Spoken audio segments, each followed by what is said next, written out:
Parliamo di sanità, piano sociosanitario in approvazione in Consiglio regionale. Mercoledì atteso il voto finale, ma intanto sono forti le tensioni tra Lega e che faticano a trovare un accordo. Vediamo.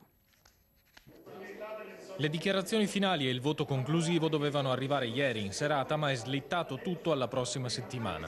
L'ultima parola del Consiglio regionale sul nuovo piano sociosanitario del Veneto è stata rinviata a mercoledì prossimo alle 11, con la nuova seduta convocata a Palazzo Ferrofini a Venezia.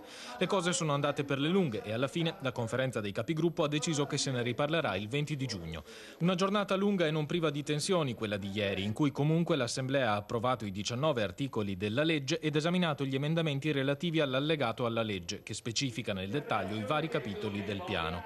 Una seduta che ha portato a galla malumori. Per il secondo giorno consecutivo un'alleanza PDL-PD ha bloccato la strada a emendamenti proposti dalla Giunta e dall'assessore alla sanità Luca Coletto, mandando in fibrillazione la Lega Nord.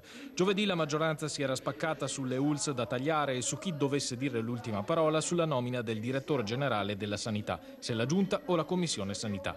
Ieri stesso dubbio, ma relativo alle dotazioni di ospedali e altre strutture sanitarie. Lega e PDL divisi e PD che parla di maggioranza che non c'è più, il tutto comunque rimandato a mercoledì.